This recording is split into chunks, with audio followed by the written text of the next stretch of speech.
tuzungumze baadhi ya mambo yanaendelea katika taifa letu. Lakini kubwa, nilikuwa napitia akaunti ya askofu maarufu wa Karagwe huko, askofu wa kanisa la KKT, Askofu Bagonza. Kwa hiyo nilikuwa nataka nieleze baadhi ya vitu ili kutoa uelewa kwa watu.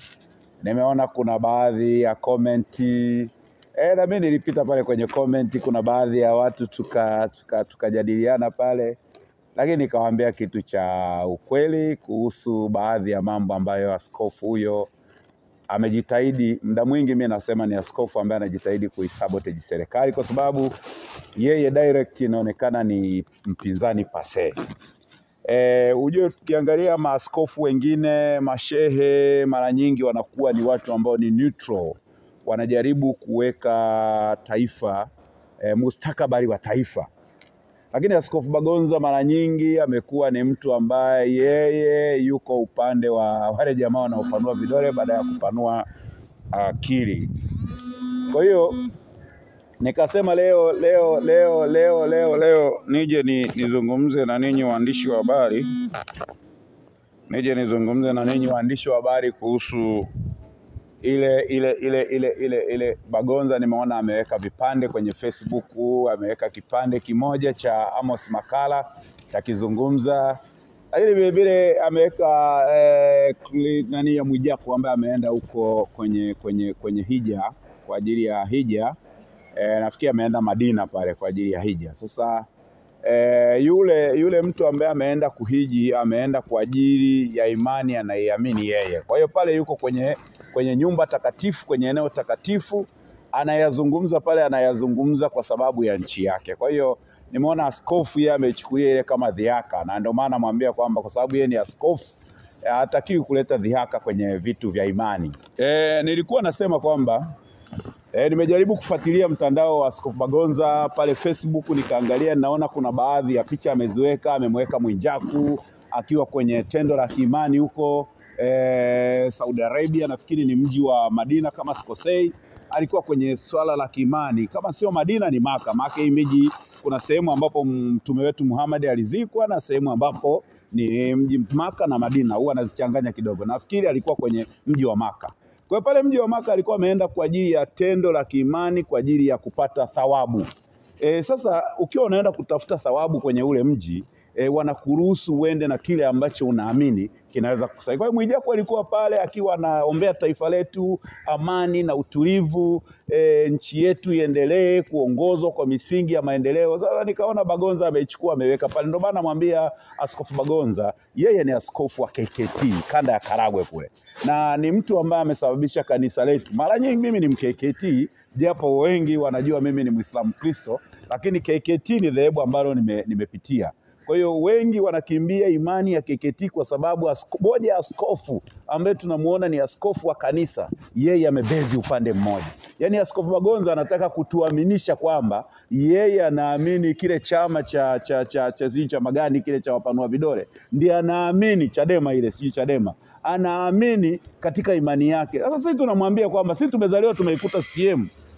Na hivyo vyama vya upinzani vimekuja, hatuwezi kuvikataa, vimekuja vyama vya upinzani. Sasa Askofu Bagonza anataka kulazimisha kila mtu, yani anachokiamini yeye ndio imani yake. Na ndio maana mimi namwambia haya masuala ya wakina Mwijaku ameenda kwenye hija angeyaacha, kwa sababu ni masuala ambayo yanatonesha baadhi ya watu.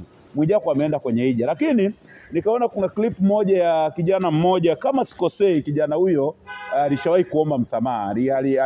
Aliona watu wengi wamezungumza, akaona ni vizuri kwa sababu ya imani yake, akaomba. Ningekuwa mimi nisingeomba msamaha, kwa sababu mimi naye ni msomaji wa vitabu vitakatifu hivi. Labda mimi nawaambieni kwamba wakati wa uumbaji wa mwanadamu, yani wakati wa uumbaji wa mwanadamu unaanza kabla vitu vingine, na siku ya saba ambapo Mwenyezi Mungu alipumzika, alimuumba mwanadamu kwa mfano wake. Yani Mungu yule alisema akiwa pale kwenye vijito sijui nini chemchem, alisema ninamuumba mwanadamu kwa mfano wangu.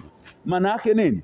pamoja na mwenye ukubwa Mwenyezi Mungu, lakini mimi mwanadamu alinipa ukubwa kwa kuniumba kwa mfano wake. Kwa hiyo mimi naamini sisi wanadamu wote ni mfano wa Mwenyezi Mungu. Kwa hiyo Bagonza kama hajui kusoma Biblia, aende kusoma Agano la Kale. Imeeleza vizuri, imechakata, imeeleza namna mwanadamu alivyoumbwa na mwanadamu ni mfano wa Mungu. Lakini kijana yule wakati analinganisha wale viongozi wakubwa ambao ni Mwenyezi Mungu, Mtume Muhammad na Yesu Kristo, alisema kitu fulani hapo ambacho naomba nisiendelee kuzungumza nao kina Bagonza, kwa sababu wanafikiri ndio wanapata mileage ya kisiasa ya kukisaidia chama chao hicho. Lakini mimi naomba nizungumzie kwa ukubwa kwamba baada ya Mwenyezi Mungu kuumba mwanadamu kwa mfano wake, bado Mwenyezi Mungu huyo kwenye vitabu vitakatifu alisema viongozi wote hutoka kwa Mungu. Yaani viongozi hao unaona, rais wa nchi, waziri mkuu, mbunge, wanatoka kwa Mungu, kwa Mwenyezi Mungu, kwa mazingira ambayo yeye anaamua. Yaani Mwenyezi Mungu ndiye anaamua kiongozi gani anafaa na wakati gani. Kwa hiyo kijana yule alipolinganisha kwamba kuna Mungu sijui nini, hakukosea, kwa sababu sisi wanadamu ni mfano wa Mungu. Na ili kutupanga wanadamu baada ya Mwenyezi Mungu na mitume wetu wote wale, lazima uanze na kiongozi mkuu wa nchi. Ambaye sasa hivi kiongozi mkuu wa nchi ni Mama Samia, Dr. Samia Suluhu Hassan. Ndio kiongozi mkuu wa nchi. Ukitoka Samia Suluhu Hassan unafuata Dr. Mpango. Ndio ukweli. Wale hapo hamna uongo. Ukitoka Dr. Mpango unakimbilia unamfuata Hussein Ali Mwinyi, rais wa Zanzibar. Ukitoka Ali Hussein Mwinyi unamfuata Waziri Mkuu Kassim Majaliwa. Ukitoka Kassim Majaliwa unaenda makamu wa kwanza wa rais, makamu wa pili wa rais Zanzibar. Ukitoka unafuata Doto Biteko na wengine mawaziri wa bunge. Kwa hiyo mimi ninachosema, namwambia Bagonza, sisi wenyewe tunasoma vitabu vitakatifu, na vitabu vitakatifu vimesema Mwenyezi Mungu alimuumba mwanadamu kwa mfano wake, na alivyomuumba mwanadamu kwa mfano wake akasema viongozi hutoka kwake. Kwa hiyo maana yake mimi sioni kosa la ile klipu kama anatafuta mileage kwa ajili ya chama chake. Sioni shida ya klipu ya Mwijaku ambaye alikuwa ameenda kwenye mji mtakatifu kwa ajili ya kupata utakatifu na kuliombea taifa letu. Sioni shida.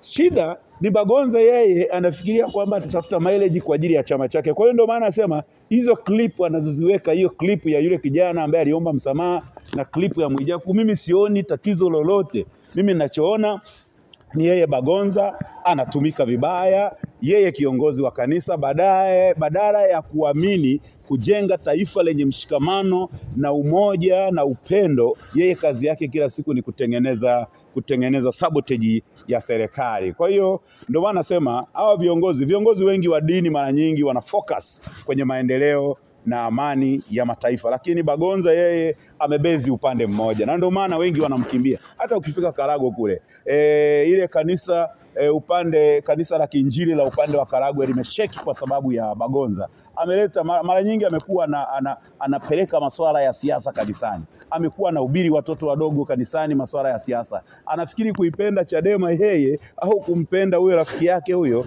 basi anafikiri wote tunaweza tukafuata akili yake. Na pili, Bagonza anafikiri yeye ana akili sana.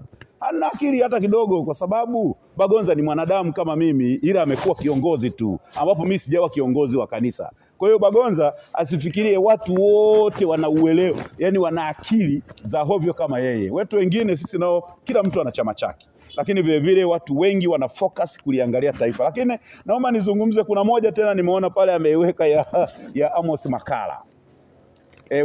Wengi hamtaamini, na nimeona baadhi ya viongozi na baadhi ya wanachama aidha upande wowote ule wanafikiria alichokisema Amos Makala ni uongo. Amos Makala alichokisema sio uongo.